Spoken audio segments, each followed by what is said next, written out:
Welcome to the Tuesday Review. I'm Nathan. I'm James. And tonight we're talking Netflix's new film, Extremely Wicked, shockingly evil, extremely wicked. No. Extremely wicked, shockingly evil, and vile. Okay. It's a ridiculous name. It's not the best name in movie history. We'll talk about that later. But yeah, first, we'll just quickly mention that the Orville, apparently, you were just telling me, I didn't even know this. The Orville was renewed for season 3. Yes, but it's not airing. It's not starting to air. Apparently, this is what I read. Okay. Until 2020. So it's not going to be a show. Usually it airs in September. December. Sort of September, November, October, November. I think December. Didn't season 2 start in December 2018? Yes, it did. And just finished a few weeks ago.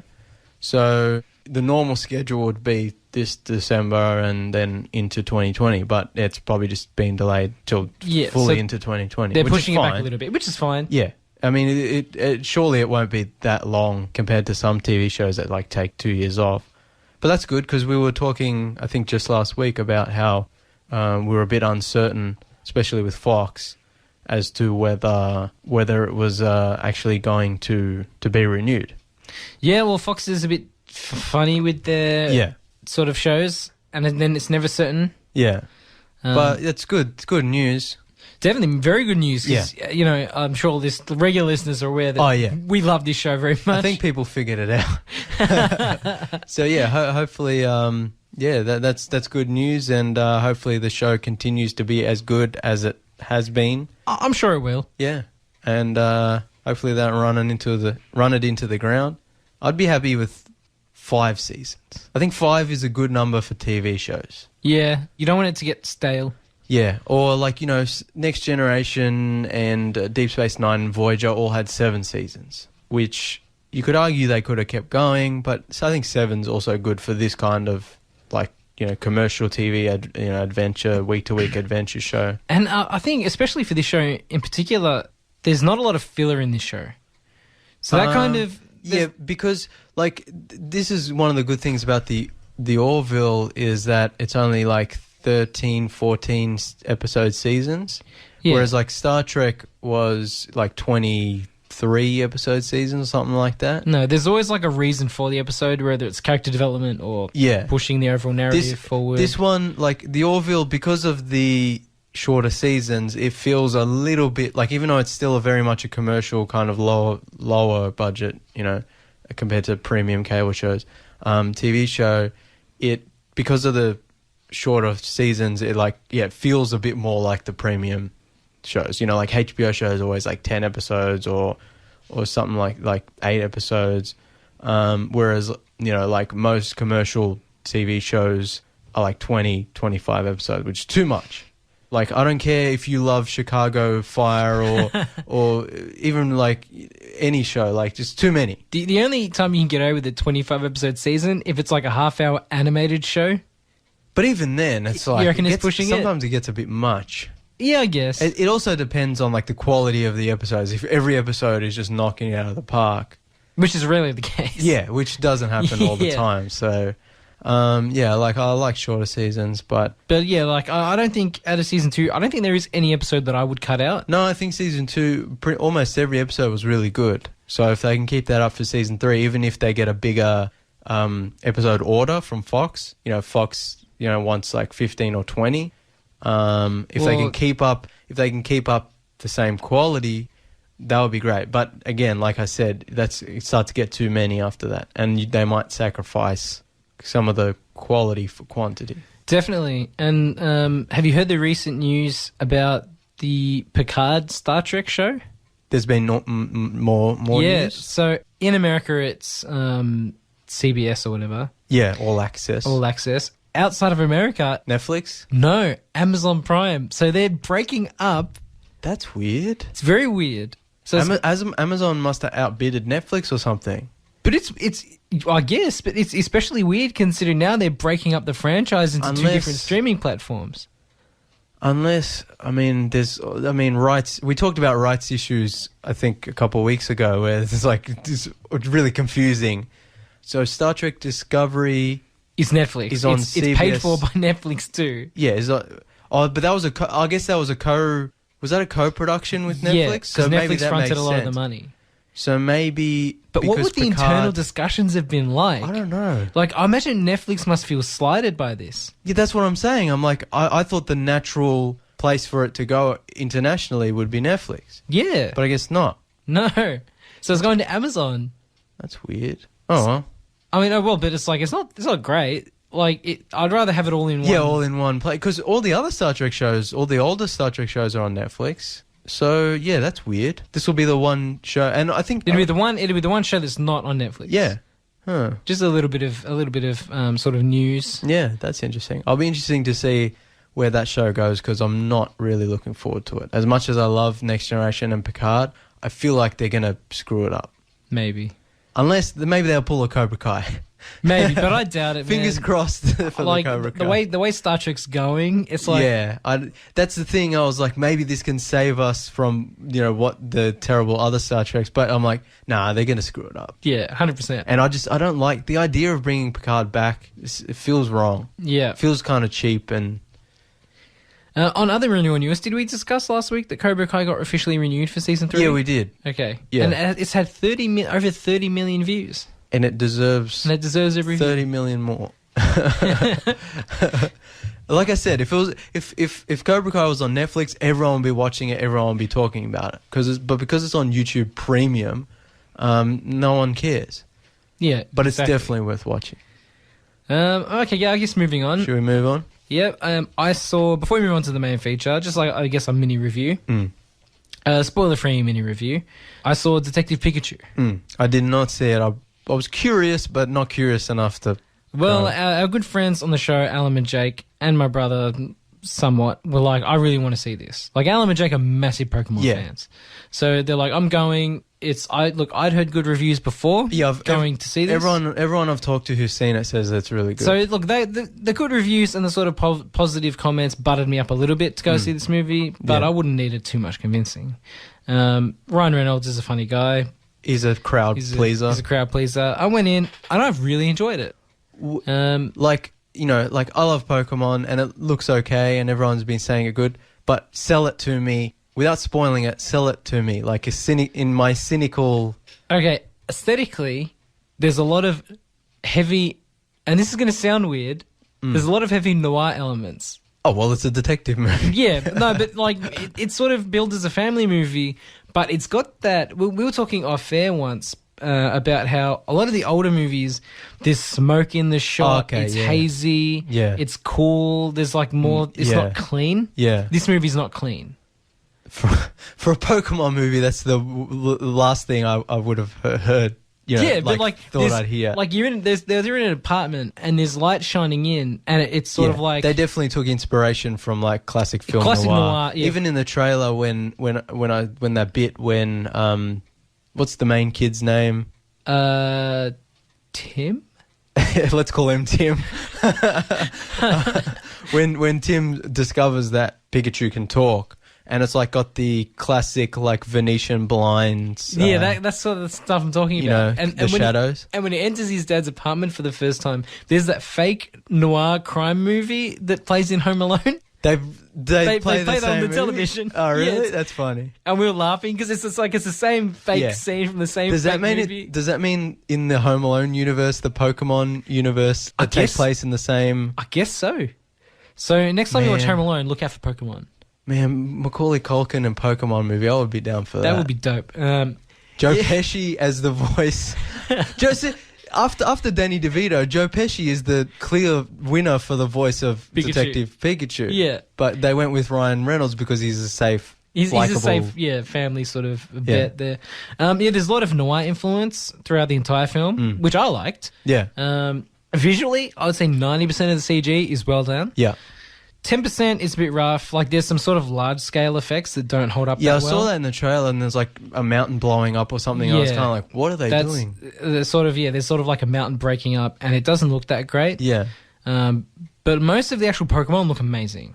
Yeah, I was a bit weirded by some of the designs, but other ones look good in the trailer. And the Pokemon team had actually talked about this film, like the people who make the games, and they were saying they're not sure how well it would work and they didn't want some Pokemon to be used. Like Okay. Mr. Mime, they didn't want in the movie. Yeah, no, he looks just Because- like nightmare fuel. Yeah, because there's like they weren't sure how some of these Pokemon would actually translate into Yeah. like a realistic setting. Even like Jigglypuff, like is the stuff of nightmares. I hate what they did with Jigglypuff. yeah, Like even though I guess you could argue it's accurate to the game or the cartoon. it's just weird seeing some of these Pokemon with like real fur, like actual Yeah. sort of hair Yeah, and it fur doesn't- it and doesn't- like yeah. fibers. Like Pikachu's red cheeks on the fur don't really make sense. Yeah. Even though He has that, yeah. fur in the cartoon and but the story was, for the most part, it was really well done. A couple of sort of things you could see coming. yeah.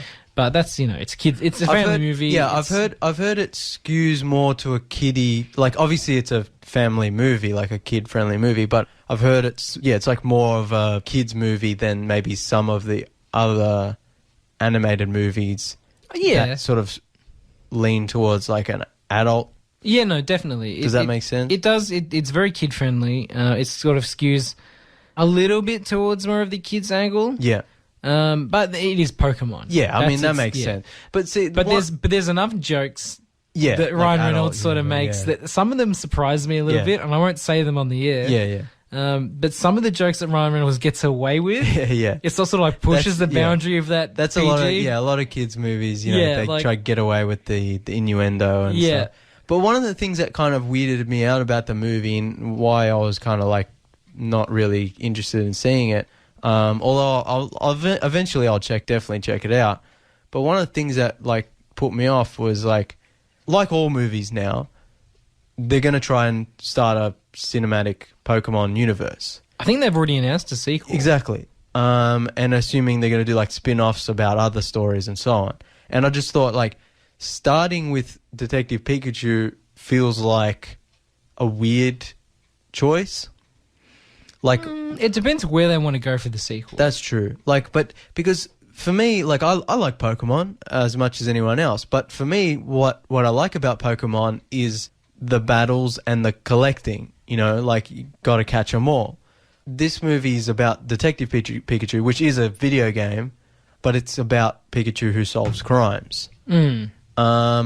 Whereas I feel like if they're going to try and start a big universe, like introducing the overall, I guess everyone knows that what Pokemon's about, so they don't really have to do that. Yeah, they don't need to. That's a world that's But like firmly... I would have just like a live action kind of At the start of the film, they do a kind of brief scene setting up the Pokemon world. And I know there's battles in the movie because in the trailer.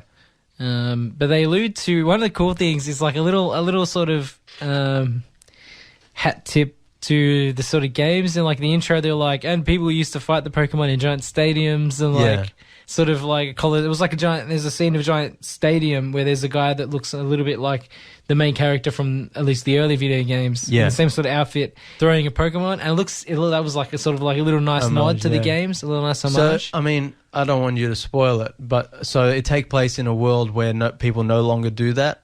Well, no. So the movie takes place in a city specifically, Yeah. where it's not done. Okay. So it's the Pokemon world, Yeah. and the movie takes place in sort of like a futuristic neon. I guess it's London. There's London landmarks. There's sort of Okay. It's meant to be London. The It's called- Pokemon verse version. It's the Pokemon version of London. It's Yeah. called Rhyme City. Okay. And the movie takes place in this city where Pokemon and humankind sort of work alongside one another. So there's no Pokemon battles Okay. because Pokemon aren't subservient to mankind. That's interesting.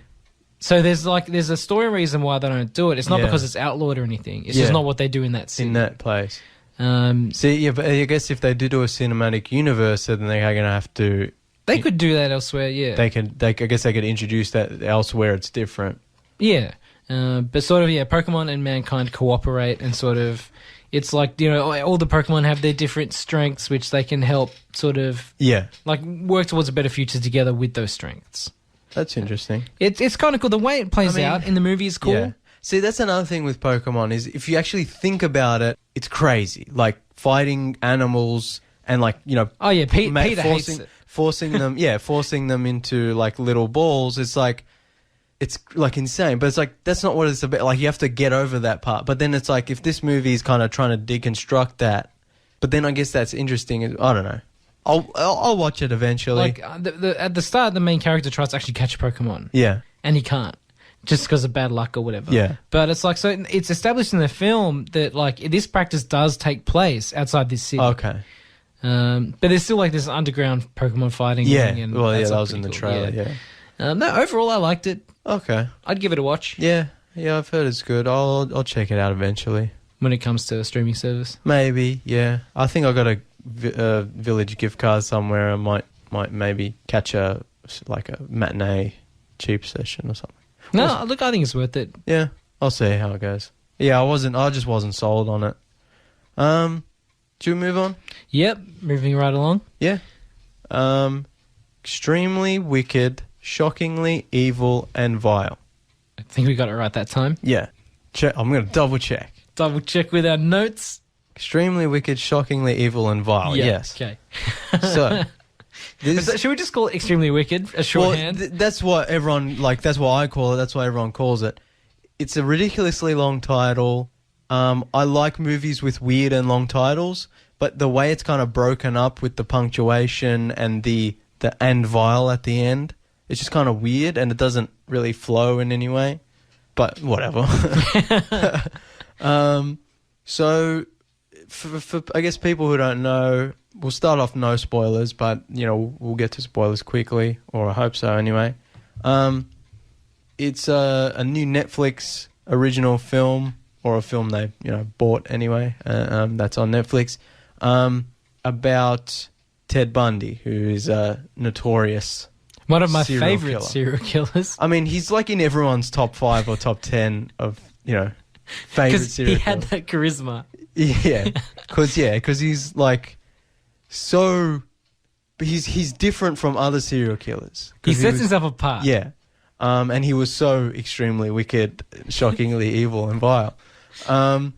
So this is a movie mostly about his trial. I don't know if the trailers really illustrate that or not. Like, it's mostly just about his trial. It's pretty much almost a courtroom drama. Yeah. It's directed by Joe Berlinger, who did the Ted Bundy tapes documentary on Netflix, which I haven't seen yet because I was like, I love true crime and Ted Bundy and all that stuff, but it's like there's so much going on in the world, and like I don't need that in my life right now. I watched it and I liked it a lot. Yeah, I heard it was interesting because it like takes the recordings of Ted Bundy interviews that I believe hadn't been released previous to this. That's correct. Yeah, so they're not all that though. Yeah, but this is a narrative, like fictional film based on Ted Bundy, but directed by the guy who made the Ted Bundy documentary and who is like mostly a documentary filmmaker. The documentary's better. Well, obviously, yeah, because it's getting yeah. But the title comes from a quote by the judge at Ted Bundy's trial, who said that the crimes that he committed, the crimes were extremely wicked, shockingly evil, vile, and the product of design to inflict a high degree of pain, which you don't see in this movie. No. And so the movie is not about the crimes, it's about Ted Bundy as a personality and his trial. I mean, I think I have a different opinion of this movie than you. I liked it. Well, yeah, I didn't like... My ultimate point in that was I didn't like it. Not just because it didn't show the crimes, but for various other reasons. Which we'll get into. But just overall, I think I liked this movie. Yeah. I liked it because it's framed from the perspective of someone who thinks he might be innocent. Yeah, I thought that was interesting. I thought they executed it poorly. I feel like we should just go straight into spoilers because if you're not going to watch this movie... I mean, yeah, look, spoiler alert. Watch it. Spoiler alert, but Ted Bundy's been dead for years. You can but like just in terms of the actual events of the movie and the way they do things in the movie, that's where the spoilers come from. So yeah, if you're a true crime fan, you've probably seen this a million times. You've already seen it. If you're not into that stuff, I wouldn't recommend it because it's obviously quite dark material. But also, I feel like this movie, one of the problems I have with it is if you're not familiar with Ted Bundy, I feel like there's a lot of details missing that you need to be aware of to understand the movie. Like I knew, like even though I hadn't watched the documentary recently, like I knew all the details of his crimes and trial and so on. And so watching the movie, I wasn't left in the dark. But my suggestion, I feel like if you're not aware of that stuff, you'll be watching this movie going like, what the hell's going on? My suggestion to viewers would be to watch the documentary series first. Yeah. And then the sort of narrative film second. Yeah. But then even in doing that, then you start to see it's like, well, all the details in the movie are missing. Like, and you need the documentary to... Maybe that was the director's plan. He's like, you have to watch my documentary first. No, but I think that's one of the failings of the movie. Now, some people have argued that that's the point, that it's supposed to be about people who weren't aware of Ted's crimes and that's why they believed he was innocent. Well, that's what I took from the movie. But I feel like it was mishandled. I agree with you. It wasn't handled the best, but I feel like the sort of point they were trying to make was that it's from the perspective of people think he was innocent. The way it basically, the movie highlights his manipulative personality. Yeah. He can convince people that he... Yeah, but I feel like they didn't illustrate that well. And I don't know if I like Zac Efron in this movie. I loved him in this movie. See, everyone's being like, he's great, he's I thought he perfect. looked, in some scenes, I thought he was a dead ringer for Ted. Like, yeah, everyone's been saying he's perfect as Ted Bundy, but I'm kind of... I mean, he's not perfect. He's a bit too good looking, I suppose, but it's like... Well, Ted Bundy's... people consider him good looking, but like I think he's 80s good looking. Yeah, like, he's not today's good looking. Yeah. Zach's a bit too today's good looking. Yeah. And not 80s sort of hairy good looking, you know what I mean? Yeah, exactly. Yeah. Zac Efron's like perfect Disney Channel good looking. Whereas Ted was a bit, hairy. Like, a bit more Zac rugged. Efron is a beautiful man. Yeah. Ted Bundy is maybe an attractive man. Yeah. From a certain point of view. Yeah. But no, I don't think I like Zac Efron in this movie. He wasn't bad. It's just maybe if the movie did some of the things better than I thought it didn't do well, then I would have liked him more. But yeah, I feel like the movie also just moves way too fast. Like it's just like quick scene. I think it just needed to slow down, and you don't really get to know Ted in the movie, which I thought like if they're trying to do the story of the point of view of like maybe he might be innocent, which everyone knows he's not, so that's kind of, I don't know, understand that. But if you are trying to be like, well, there are some people who think he's innocent, we're not showing his crimes, people aren't aware of the details of his crimes, I feel like you need to actually slow down and make him a fleshed out character and not just he was a charismatic guy. I feel like the problem with this movie is like he was a charismatic guy who manipulated people. It's just the one gimmick. This is one shtick, yeah. And I would agree. I would agree with the that. The movie just rapid fire scenes of him doing that for an hour and 50 minutes, and then it ends. And it's like, no, like you have to slow down and develop like why he's manipulative and like not exactly like you don't have to show flashbacks of his childhood or anything, but just like as a character. And I think a lot of the other characters in the movie, especially Liz, who was the woman he was living with, like I think the movie's supposed to be from her point of view, but she ends up like not being an important character, and you hardly see her some of the time. So we're starting to get into spoiler territory, so we'll go into spoilers now. But basically, like if you're a true crime fan, you've probably seen it already. But if you haven't, like I don't know, it might be worth a watch, but you definitely need that prior knowledge of the events going in. And personally, it didn't really float my boat.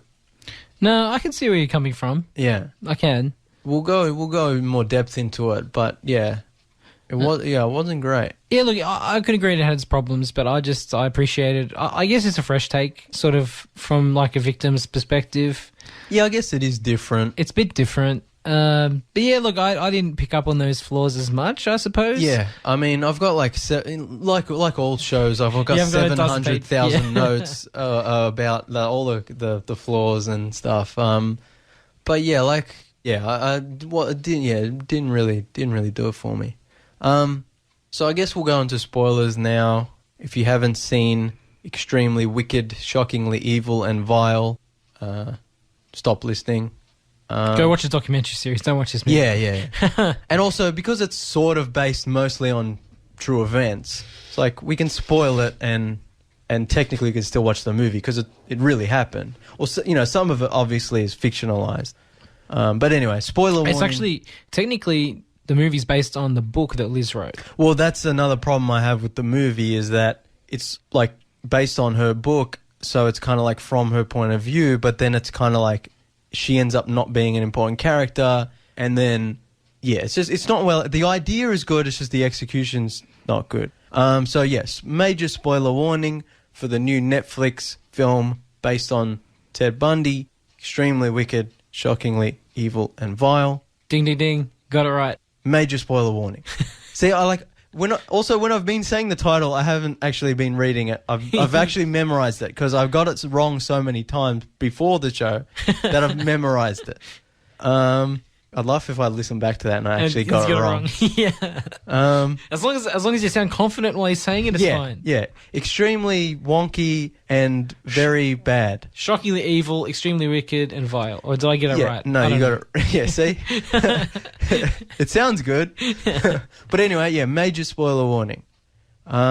So the movie's based on the book by Elizabeth Kendall, who Ted Bundy was living with he lived with her for a while. He proposed to her. She had a kid. Like he would like live with them sometimes. I think he sort of wanted to, was like, the words he used in the movie was wanted to prove to himself that he could do it. Okay, yeah.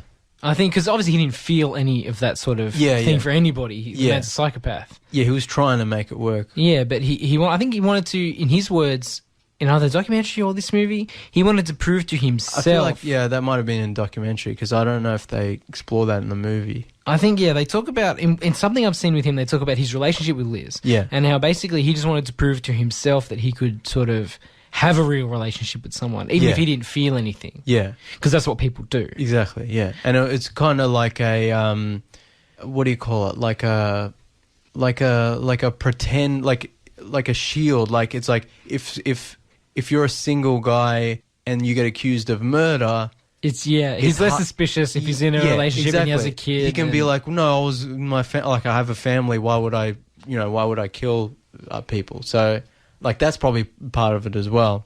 But anyway, it's based on her book, and so most of the events in the movie are sort of this. Like, I guess maybe the first 20 minutes, half an hour, maybe give or take, are shown mostly from her perspective.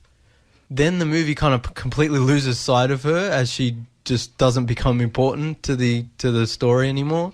And then she comes back at the end.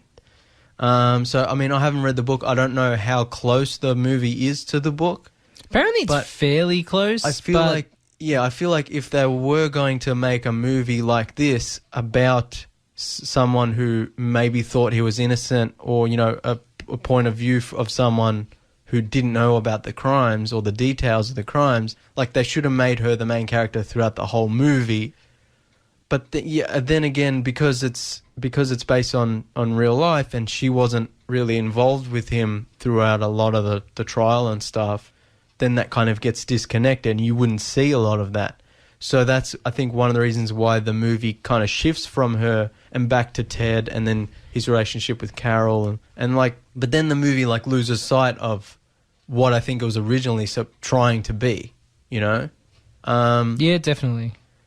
So like I've got so many notes and I haven't really had time to put them in order. So I'm just going to go through them and like we'll jump back and forth between points. But yeah, I think it's too fast paced. We don't get to know Ted or Liz as characters. They just kind of exist and then Ted gets accused of murder pretty quickly. Ted I can understand because, how well did anybody really know Ted? True, but at the same time, we should have got to know Liz more. Exactly, we should have got to learn, like, Liz has, like, one scene with her daughter.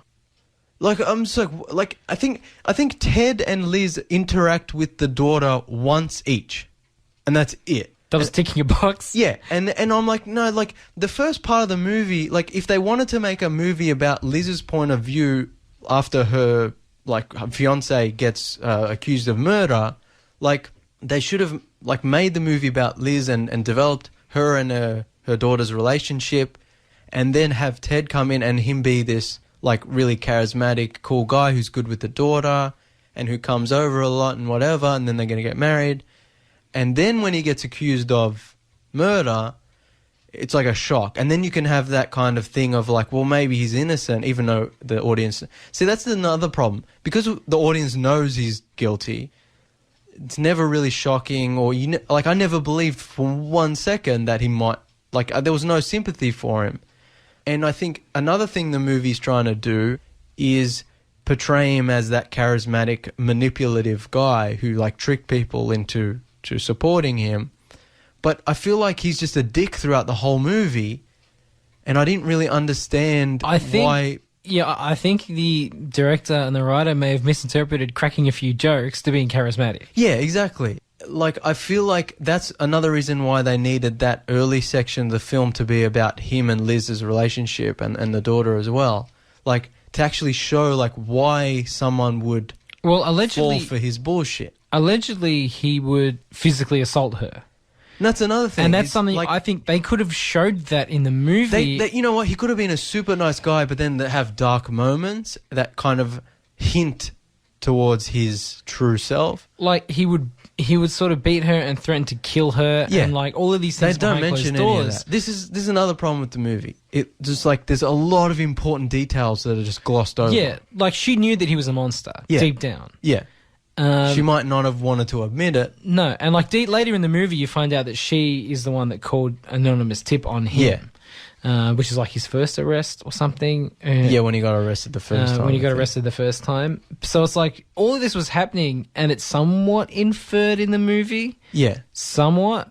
But it's like, it would have been nicer to see these character moments between her and Ted, where you see him being a monster. I think another problem is like the movie starts in, I think, 72 or 74, and then like skips to 75, skips to 76, skips to 77, then skips to the trial in 78 or 79. And I'm just like it's just too much. And I feel like what the movie really wants to do is get to the final trial, because that's what the main chunk of the movie ends up being. But if they wanted to do that, then they should have just made the movie about the trial, like, and just not worried about all the other stuff, and just being like, this is a movie about the trial of Ted Bundy and all the weird, all the crazy stuff that was going on around it. But instead, they kind of rushed throughout the whole like opening. But they rush to it, but they also don't show any of the crimes or anything. Yeah. So it's like if they weren't going to show the crimes, they should have just gone straight to the trial. Yeah. And all the craziness that happened in that trial, you could extend it out, and it'd be a good courtroom drama. Yeah. So I mean, I'm going to sort of try and find it in my notes. I like one of these notes. Lots of fake beard and wigs. See, this is one of the problems I have with the movie. I think the movie mostly looks fine, but just everyone looks like fake 70s, like big wigs and like fake beards. And it's like, I feel like, I don't know, like I think they went, like it doesn't look cheap. It just kind of looks like you can tell. Yeah. And like I feel like they could have done that better. That was a bit funny. Yeah, like but yeah, well, I'm going to skip ahead and then we'll skip back to that. But we're talking about the courtroom drama. Yeah. Yeah, so if the movie was trying to be about the sort of public, like, you know, some of the arguments of saying, you know, I've been seeing for the movie is that you don't see the crimes because it's actually about the public perception of Ted Bundy. Most people didn't know who he was or what he had done. So the movie is trying to replicate that by being like, well, most people didn't see crime scene photos. No one actually saw him murder these people. And to be fair, a lot of the early trial stuff was mostly circumstantial evidence. Yeah, the evidence against him was circumstantial. So I think the filmmakers maybe were trying to replicate that, but I think they failed because he's obviously guilty. He's a dick throughout the movie, and you never once really believe that he's innocent. But also the person Liz, who you're supposed to be seeing the movie from, and maybe thinking that he's actually innocent, is not even a big part of the movie. And so I think what they should have done, like I said, make the movie about the trial because that's what they're interested in. If they wanted to make that public perception sort of the main the focus of the movie, then they should have made like the main character should have been like a courtroom reporter, or someone else involved in the trial, and then that way you can be like someone trying to get to the bottom of things, but really they don't have all the details and all the answers, and so there is some ambiguity as to whether this guy is innocent or not, you know, and have it like be from that perspective, or you know, still have. Yeah, because Liz wasn't involved in the trial at all, and like you see in the movie, she's just watching it on TV, and it's kind of like it feels so fake and distant, and yeah, it didn't. If their intention was to leave out the details to make it seem like he was innocent, or to make it seem like we were a member of the public at the time who didn't know everything, then they failed, I think, in that regard. I agree. So yeah, sort of jumping back to where we were, I think my note-taking app, I put so many notes, I think my note-taking app is like just deletes them. It's like, no, you don't need to say that. And just deletes Well, I'm following on. I'm into one very important note, hair parted down the middle. What does that mean? Oh, yeah, so this is a really important detail that I thought would have been cool to have Liz realize in the movie. So Ted Bundy's victims were all young women who had hair parted down the middle. Like that was his MO, sort of. Yeah, like that was his victim profile. And Liz has hair parted down the middle. Like obviously she was his type, and that's one of the reasons he got with her. At the same time, though, generally she would have been one of the safer women in his life. But that's what I'm saying is like she was the same profile as one of his victims, but he, quote unquote, chose, if that's the right word, he not chose her to as kill his her. shield. Yeah. He didn't kill her. Now, I think she asks him in the movie, I think they should have pushed that even further. She asks him, like, did you want to do that to me? Did you want to kill me? I feel like they should have, if Liz should have been a much bigger part of the movie, and that realization that she was his type, that she had the same part down the middle of her hair.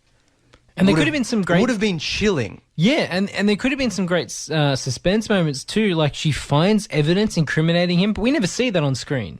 Oh, the when the cop gives her the photos? No, like in real life, she found... Oh, yeah. She found, like, stuff that he like, used in murders. See, that's the thing. There's so many details that are missing that you have to be aware of. Like, if there was a scene in this movie where Liz finds, like, a rope and, like, a band, like a balaclava type thing, or, like, a hammer or wherever used. Yeah. I think she found, like, bloody clothing or something like that. Yeah, maybe. It was something like it was, you know, from a crime scene. Torn pants or something. Torn something, something like that. And she found evidence incriminating him. Yeah.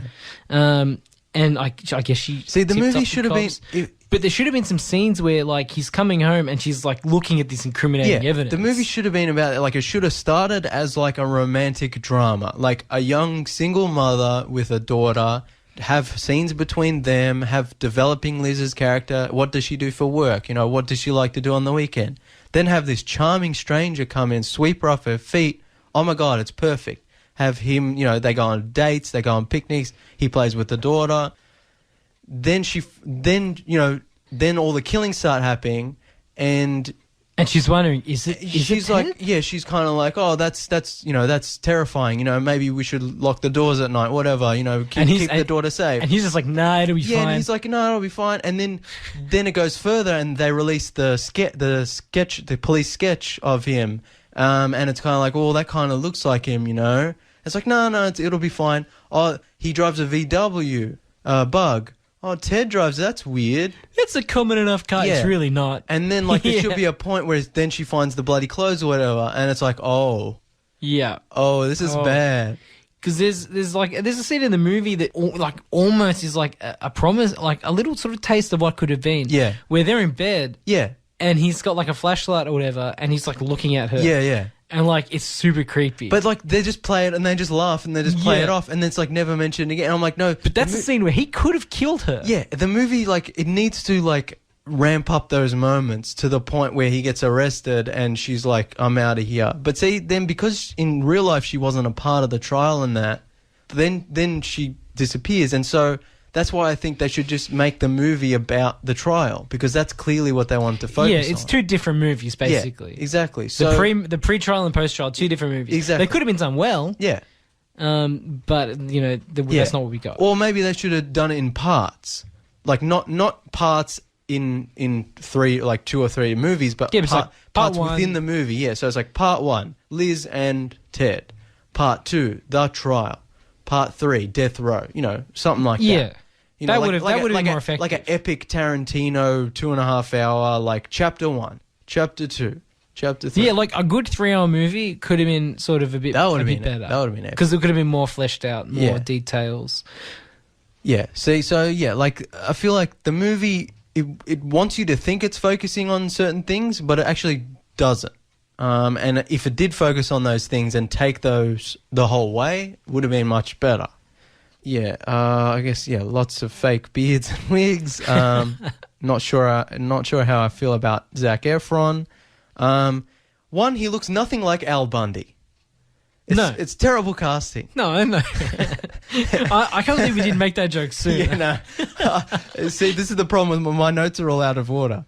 But yeah, wrong Bundy. But yeah, I feel like one of the things about Ted Bundy is, he was the charming, guy who manipulated people into thinking, I think Zac Efron is just like putting on a nice guy act. Whereas Ted Bundy was someone who was he was hiding the killer under the nice guy. But Zac Efron's just like, haha, shucks, I'm a nice guy. Yeah. Like people have been praising Zac Efron's performance, like, he has that dead look in his eyes, and he's really good. And I didn't really see that. I didn't really see that either. Like, I feel like there should have been a rage sort of sizzling beneath the surface. Yeah, exactly. I don't see that rage behind his eyes. I didn't see any of that intensity or rage. When Ted Bundy smiles at someone, you can see behind his eyes, he's like, I'm going to kill you. Yeah. When Zac Efron playing Ted Bundy smiles at someone, he's just like, I'm nice. It's not a normal person smile. Yeah, it's like a fake nice guy, but not fake as in I'm a killer underneath, just fake as in like I'm just trying to get out of this situation. So like I feel like they really needed that dead behind the eyes kind of thing, and I think another actor might, or maybe a better director might have been able to coax that out of Efron. I don't know. Which Christian Bale famously did. Yeah, so I'm sure we've talked about this before. I've talked about how Christian Bale in American Psycho used Tom Cruise, the actor, not a Tom Cruise character, as a template for Patrick Bateman in American Psycho. Which is one of the famous stories regarding that movie. Regarding that movie. Yeah, because Tom Cruise is this, famously nice, really nice guy, really energetic, really easygoing. There's nothing behind the eyes. But who's got these kind of dead eyes and this fake smile. It's like the smile's there, but the eyes aren't smiling. Yeah. It sort of looks really weird. Exactly. And he's always like so eagerly trying to show that he's having a good time, and it's kind of creepy. And Christian Bale used that to sort of, create his sort of psycho performance in American Psycho. And I think they needed that kind of... They either needed to get Tom Cruise to play Ted Bundy or they needed someone like who could really replicate that. Yeah. Also, my notes are a mess. Apologies to listeners. We're just going to go back and forth. But one thing I did like was the opening scene where he's in prison, he's behind the glass, and he's talking to Liz with those phone things that you do in the prison visitor room. Yeah. And they're talking about when they first met at like a bar or something. And there's music playing on the jukebox in the bar in the flashback, and it kind of continues on softly under the visitor room scene. I thought that was cool. That was just a random note there. Yeah, some of the music in the movie was pretty good. Jukebox scene had a couple of good tracks. Yeah, this is another problem I have with the movie. Some of the sort of 70s tracks they pick is like too on the nose, too in your face. Like when he's jumping out the window, and it's like what's the song? The Box Tops.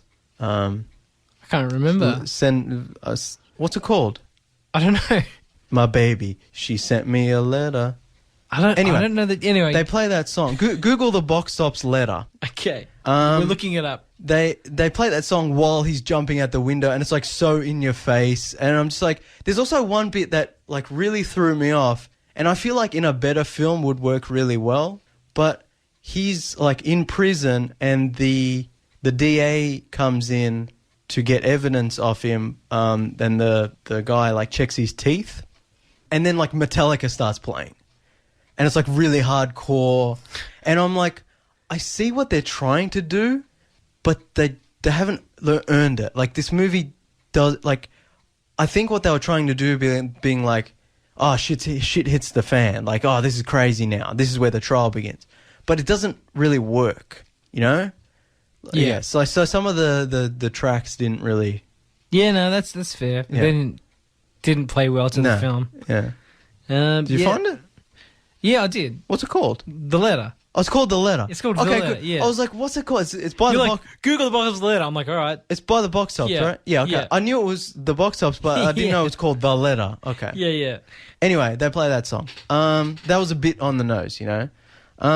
So yeah, the movie operates on the assumption that Ted's innocent, but everyone knows he's not. Or, you know, anyone who's ever been on the internet in the last 10 years, like, knows he's... Yeah, which is one of the reasons mainly why the movie's a bit of a failure. Yeah, because it's so... There's no surprises in the movie. Like, could you imagine an original drama about a man wrongly accused of a crime, and then at the end you find out he actually did it? And worse. It's like and that, more. What's that? The Primal Fear, you know, with Edward Norton, where it's like he spends a whole movie being like, no, it wasn't me. No, I was mentally insane, whatever, the split personalities. And at the end, you find out he was faking it all along. Spoiler alert. And it like just a little bit late. It's like a cool twist, right? But this movie, because it's based on true events, and because everyone knows who Ted Bundy is, it doesn't have that. Yeah. So, you know, it doesn't really work. Like they can't have that twist at the end, which they try to do. They can't have the suspense if you already know he's guilty. Exactly. So, like, you know, the bit at the end where he like reveals to Liz that he actually did kill those women, and that this is the only time in the movie that you see him on screen kill anyone. I was like bored. I was like, oh wow, really? He actually did it. What a shock. Yeah, what a shock. Oh, we get to see him hit a woman in the head with a crowbar. Oh, no. I'm like, and, you know, like he writes hacksaw on the glass. And, you know, people online were saying, oh, that was so chilling. I'm like, but we knew he did it. And because Liz has been absent from most of the movie and she just comes back at the end, which I don't think happened in real life, which is fine. You know, they could have made that up. But, like, she comes back just at the end to say, like, did you do it? And then he's like, yes. And it's kind of like, oh, big surprise. Like, it would have been better if you set her up as believing he was innocent and set up that relationship. I would say the documentary series is actually more of a thriller than the film. Yeah. Like that, there was I call them scenes in the documentary show that were genuinely chilling. Exactly. Like the movie should have been, you know, whether you show the crimes or not, the movie should have been a thriller. Like, just in terms of the escalation of events and the reveals of what he did and what the characters find out. You know, like, it should have just been, you know, ramping up and being like, oh my God, you know, shit's getting worse and worse and worse. But it doesn't. It's just kind of like stuff happens, the trial happens, then he's like, yeah, I did it, and it's like that end. Like, there's no shocks, no surprises. Like, the movie doesn't really have anything to say about Ted Bundy. The movie's not about his victims. The movie's not really about Liz, even though it maybe wants you to think it is. The movie's not about the public perception, even though I think it was maybe trying to be. The movie doesn't really say anything. It doesn't have anything new to say. I think that's another problem, is, like, the movie lacks focus because, like, there's no main character. Like, Liz starts as the main character, then we lose sight of her. Ted becomes the main focus. Then they introduce Carol, who's his, like, new girlfriend or whatever. And his then prison squeeze. Yeah, and then all the trial happens, and, you know, all the crazy stuff happens. And then Liz comes back, And like, yeah, there's no focus. There needs to be a one major character who we follow, you know. And because we don't see the police investigation or the crimes, we obviously aren't following the full breadth of his rampage, like from start to finish. Which again leads back to my point of they should have just made a movie about the trial if that's what they were gonna, if they did want to show all his crimes throughout the years, because it lasted a lot. Either do or don't. Exactly. So like, because, you know, he killed a lot of people in a lot of different states across America. The known total is in the 30s. Yeah, but they suspect it even was more. they suspect it was higher. Yeah. There's a throwaway line in the documentary show. You only see it once. It's they say that I'm not sure if he says it or a guard says it that was working at the prison at the time. Yeah. He says to when they were asking about his crimes, and they arrived at the number 30. It was like 33 or 34. And Ted says to this guy, he says, add a digit and you've got the correct, you've got the right number. Yeah. Or add a 0 or something. Yeah. So it was like they speculate that he started killing as young as 14. Yeah. Because there's a girl that went missing, an 8-year-old in his neighborhood. Yeah. That went missing when he was young. And he was found near the scene. Yeah. So they suspect that maybe he started killing as young as 14. Yeah. So like, I'm not expecting the movie to go into all of that. No, but it's like if you're not going to show the true breadth of his crimes and scope, the true wickedness and vileness and evilness, as the title suggests, then it's like then you have to focus the movie on the trial or something else. Like, you can't make a movie about his extremely wickedness and then just not really not show address the violence. Yeah. And maybe the movie's not called extremely charming, manipulative, and attractive. See, if the movie was called that, I'd be like, okay, that's what they're trying to do. Yeah. But like, maybe because the director is a documentary director. Like, not only did he do the Ted Bundy documentary, but like, he's known for doing documentaries. I'm not sure if I have this correct, but I think this is his first like feature length narrative fiction film. So maybe he's just not that good at, doing the fictional narrative stuff, or maybe just because he's close to the source material with the Ted Bundy tapes or the subject matter, then maybe he's just kind of like, oh, we'll just do the scenes because everyone knows, everyone's seen my documentary, I know about it. So like, he doesn't really get to the actual the character development or there's no thriller elements, No, this is a feature film, like a fictional narrative. It needs to have those elements. Exactly. And he's just kind of like, no, we'll just do the scenes recreating the stuff that happened in real life and, next scene, that end. Whereas it has to, they really need to slow it down and sort of, really, like I said, escalate the events and the characters learn more as the movie goes on. I think that's another problem, again, like I said, with the time jumps. Like, it just skips whole years. And one of the biggest problems I have with the movie is, like, when he escapes out of the window. The second time? Yeah. That's the first time. No, the first time. When he escapes out the window and he goes to Florida. And then they just skip to he escapes out the windows the first time and he just goes into the mountains. Oh, that's right. And then they catch him again. Then the second time. The more improbable escape. Oh, when he escapes out the window. He escapes from the ceiling. Yeah. See, they don't even talk about how he lost weight to fit through the ceiling light. Like, they just show him looking at the light and then it cuts and he's outside.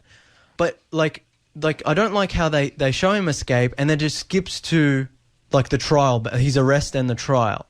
And then they're like, all the stuff in Florida happened. And like, the Florida stuff's really, really insanely brutal. You see quite graphic pictures in the documentary show. Like, it is disgusting. That's when he went like berserker mode. He was free and clear. If he really wanted to, he probably could have stayed free, if not forever, at least for a long time.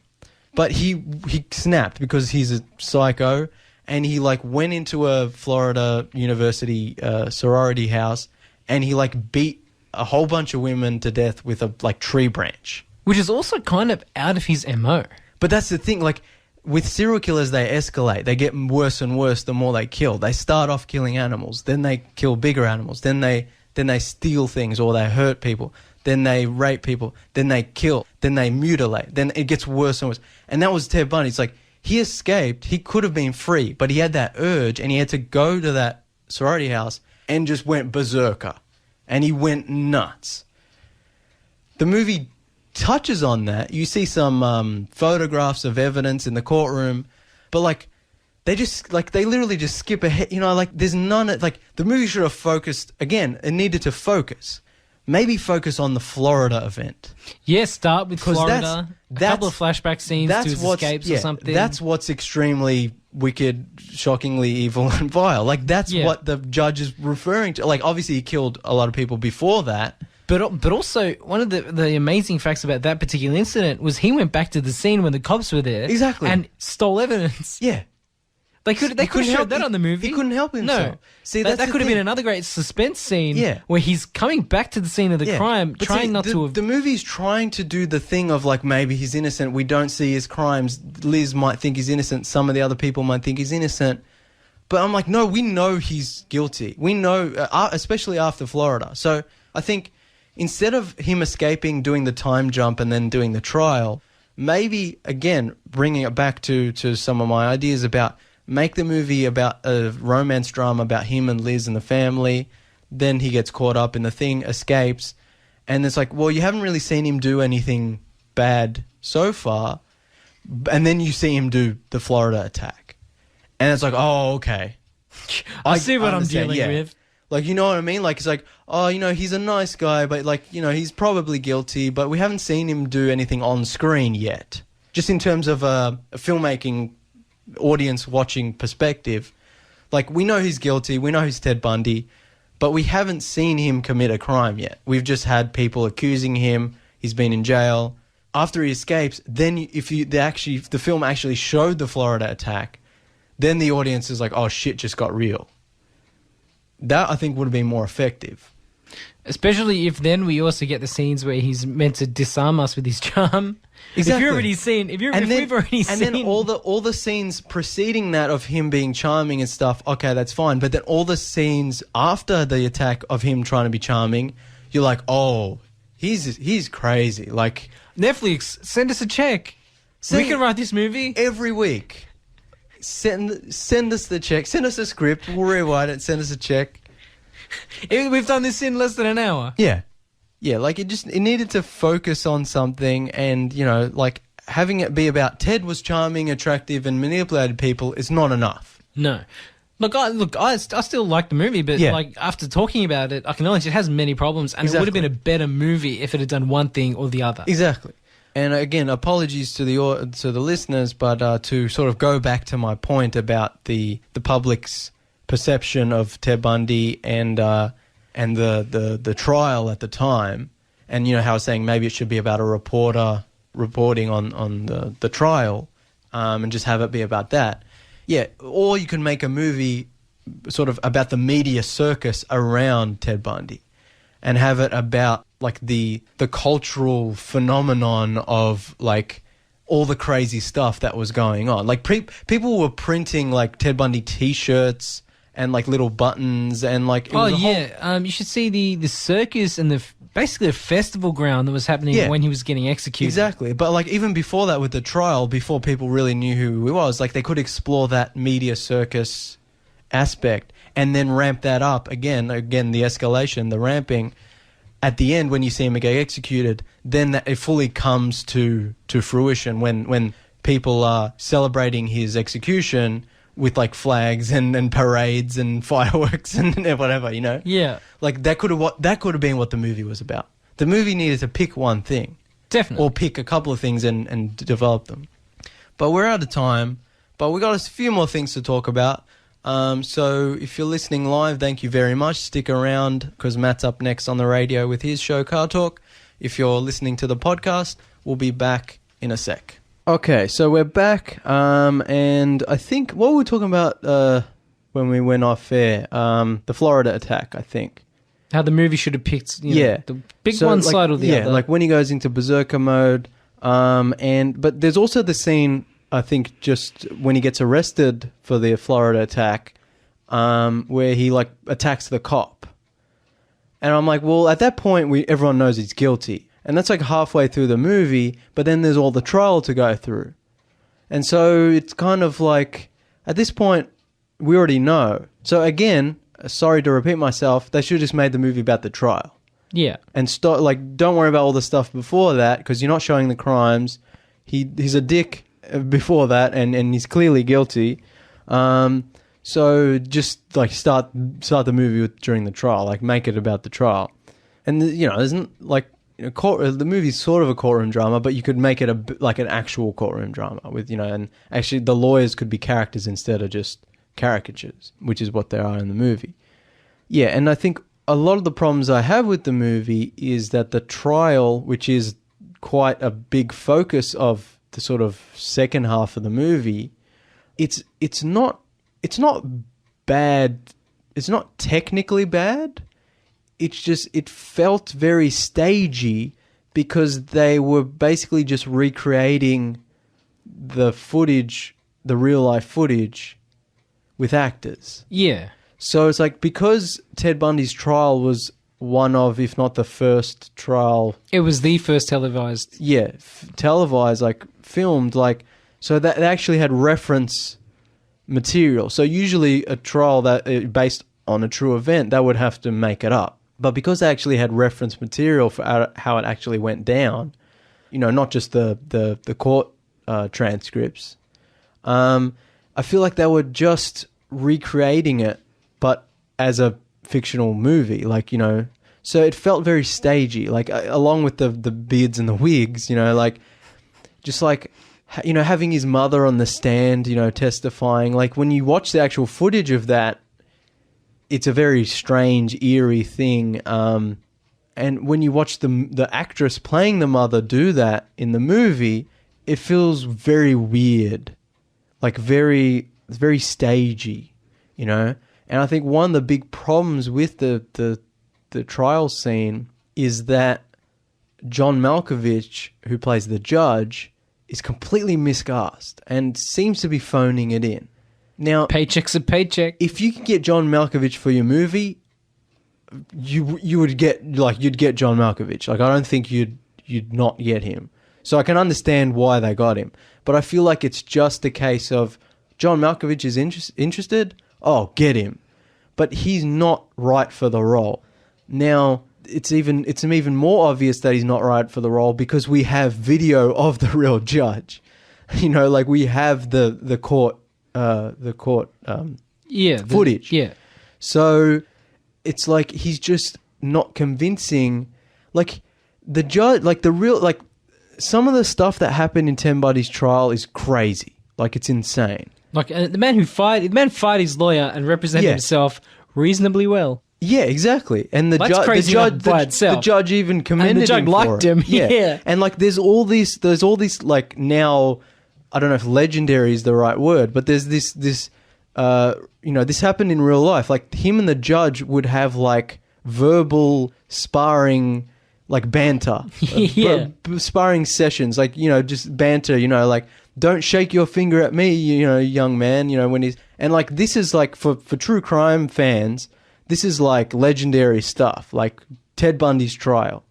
I mean, and also the fact that he got married in the courtroom. Exactly, yeah. Like all this crazy shit. Yeah, and his girlfriend was like pregnant, so like this is like stuff of legend. Like this is crazy stuff. Again, the movie should have been about the trial, but also they should have maybe because the movie is so fast paced, the courtroom scenes are just really quick. And it's just like a greatest hits of the Bundy trial. And it's like, it just, cut to when the judge says this. Cut to when his mother's testifying. Cut to when he fires his lawyer. Cut to when he gets married in the courtroom. Like, it's just like quick. Yeah. And like, because it's a recreation of the footage we already have, it just, felt very stagey and fake and like, it wasn't compelling. The movie, like I said, should have been like an actual courtroom drama and like a thriller where actually the courtroom scenes are the focus of the movie. And so the trial should have gone on longer and in more detail. definitely. I agree with that 100%. You know what I mean? Yeah. And you know, if you've ever seen a really good courtroom drama, it's like the courtroom scenes go on longer, and there's like, you know, more thrilling moments and reveals, and you know, the witness who doesn't, you know, comes in at the last minute or whatever. And on one hand, you want to sort of stay true to what actually happened, but this movie takes a lot of liberties and leaves out a lot of details. So I don't think that was their concern. So I wouldn't be opposed to them fictionalizing some elements to make it more dramatic.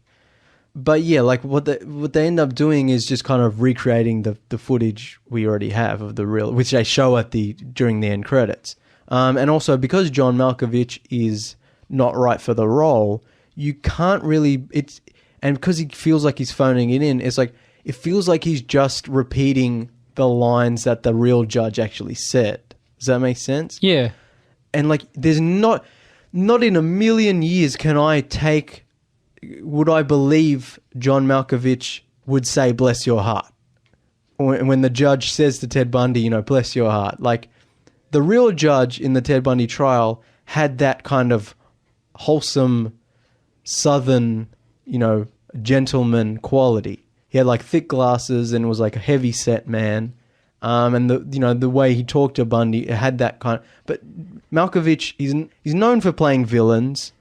He's very kind of skinny, sharper features. Like, I don't believe him as the judge, and I don't believe him saying the things the judge says. And when he says the things the judge says, it just feels like a stagey kind of recreation of the real events, which I think is a problem, a failing of the movie. Did that make sense? Yeah. Okay. We're almost done.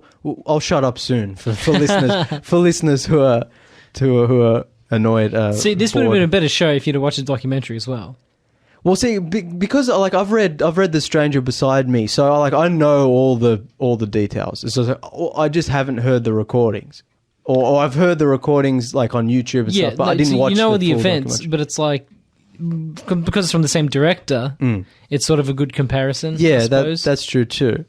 But yeah, I feel like because of that, the director like did do the documentary. Like, the way he goes about the movie is not the right way. You know? Yeah.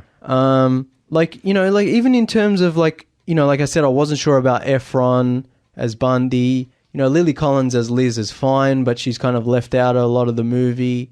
You know, like John Malkovich was miscast as the judge, and even the actress who plays Ted Bundy's mother is like feels very fake and stagey because she's just recreating lines from the footage. And then there's always something about those sorts of features where it's like, is there just 100 like word for word reproductions? Yeah, like I feel like they should have made it more. Yeah, like took a few liberties, not tried to, or had better direction or better actors who could deliver that dialogue naturally. And some of it's just some of the movies just really, really cheesy. Like when Carol tells him she's pregnant, and he's like, oh, you know, wow, and she's like, oh, but you still love Liz, and she's like, you love her, and it's like this really cheesy, really fake, like, and I'm just like, what is this? What is this? And it's like again, everything in the movie, it's like really quick, so it's just like a really quick, like 1 minute, 2 minute scene, rather than actually having scenes develop the relationship between Ted and Carol. You know, like it's just a quick, like we have to say these words to get the point across so we can cut to the next scene. Also, like James Hetfield of Metallica is in this movie. I feel like the director... What did he play? He's like one of the cops, the investigators. I didn't pick up on that. Yeah, like so I feel like the director of the documentary and this movie, who made a documentary about Metallica and who probably has connections in Hollywood, and I mean, it's a Ted Bundy movie, so people I think would be interested.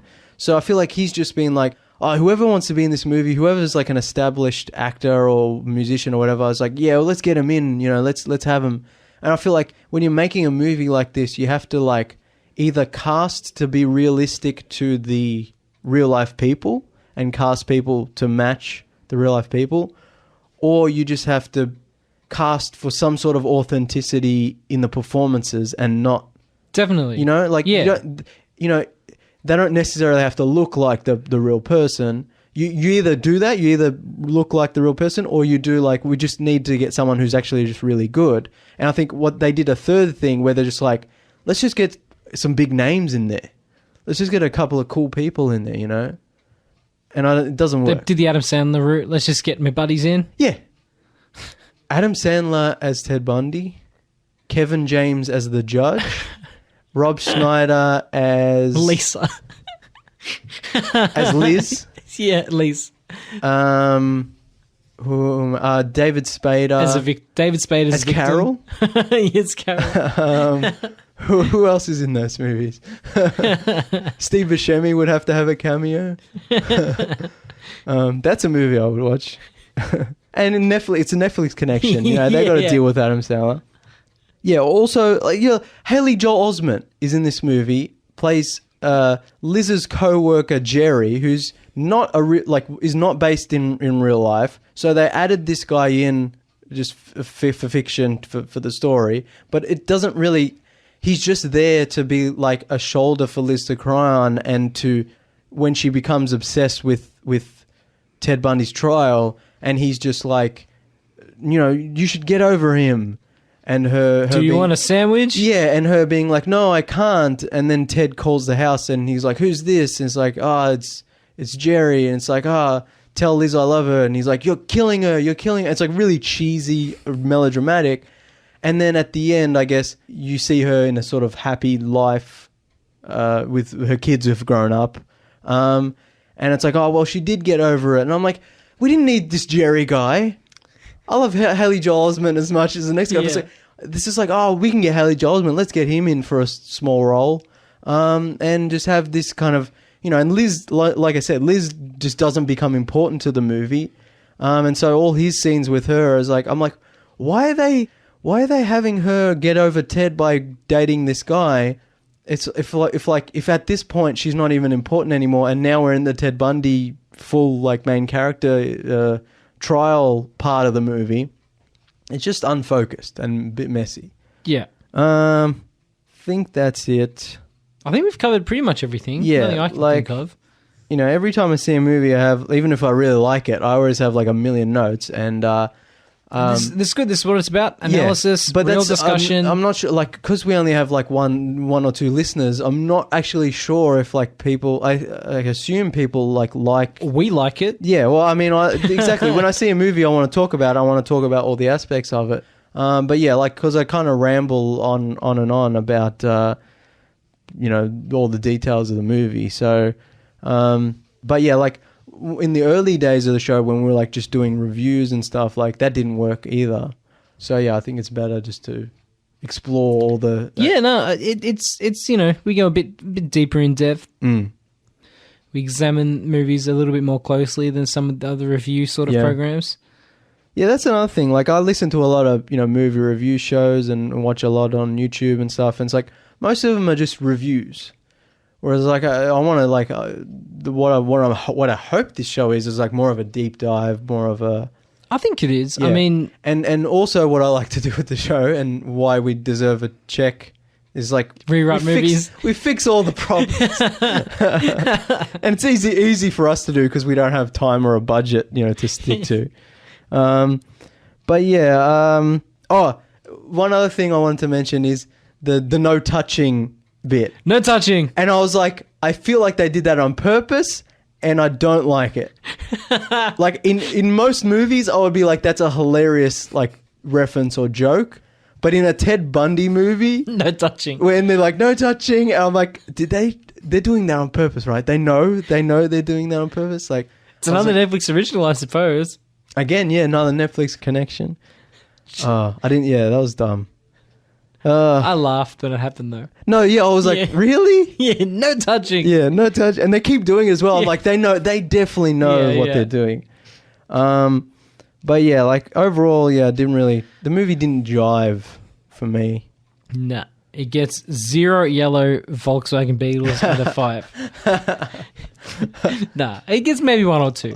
Yeah, like it's not that bad. It's not the worst movie. I would give it 3 yellow Volkswagen Beetles. Yeah, that's too high for me. Too many Beetles. I'm never going to look one of those cars the same. How many hacksaws would you give it? Or out of how many? 34. 34 confirmed. Yeah, 34 confirmed hacksaws. Gets about 20 confirmed hacksaws out of 34. Oh man, this is really in poor taste. That got really bad really quickly. Apologies.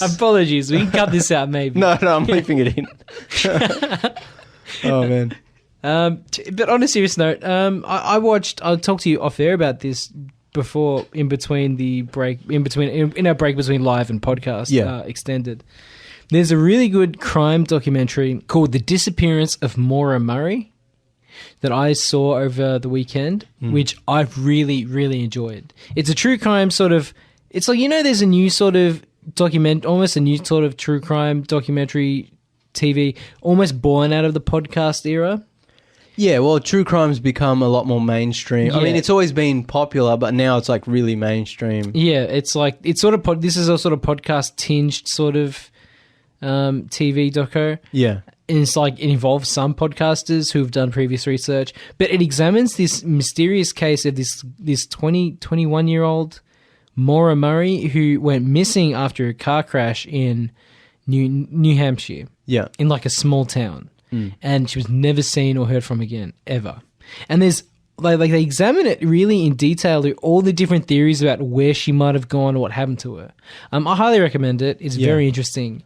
Yeah. And it's one of those sort of rare documentaries where the actual progress they made, the investigation that they did into this case actually reopened the case for the police. It actually accomplished something. Yeah, that's cool. And so that's kind of cool to see. Yeah, that's been happening a lot lately with, true crime podcasting. It's like the community's gotten together and like for cold cases and stuff. I think with the Golden State Killer, like I think some of the evidence that like true crime fans were putting together helped to, I think, lead to his arrest, if I'm not mistaken. So it's a really interesting thing of like people who are true crime fans like coming together to help solve cold cases and like putting time and resources in and doing like victim outreach programs or whatever you call it, support programs. It's really cool. But yeah, I'll have to check out that. I highly recommend it. It was a lot of. What's it called again? The Disappearance of Maura Murray. Maura Murray or Maura, Maura, and then Murray. In Australia, it's available through the Oxygen Network on, I'm guessing, Fetch and probably Foxtel. Does Fetch even exist anymore? Yeah. I didn't even know. Fetch is pretty good. Is it? Yeah. It's like we pay like $5 or $10 for our cable package a month, but we get a lot. Okay. That's like sort of like the documentary TV shows and news. So it's maybe like 30, 40 channels. Okay. It's pretty good. Yeah. All right. Anything else? No, I think that's it. I think we got through everything. There's so much crap I write down. It's never in order, so I'm always missing stuff. But I think we got through everything. Yeah, that's pretty much it. Thanks everyone for listening. You can follow us on Facebook and subscribe or follow us on Twitter. Yeah. At Tuesday Review AU. Yeah. Rate, review, and subscribe on iTunes. And follow me on Instagram at Channel Drifter. You can download all the previous episodes as well on wherever you would like to listen to your podcasts. Yeah, on your podcasting app. And also, Alan and Jake, our friends, have a video game show, Sunrise Arcade.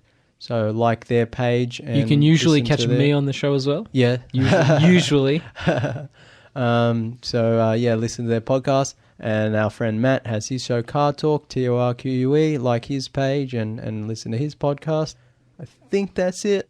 Callum's not here, so he can't do the sign off. He should be back next week. Yeah, but yeah, he should be back next week. We have a lot to talk about next week. So, adios, cousins.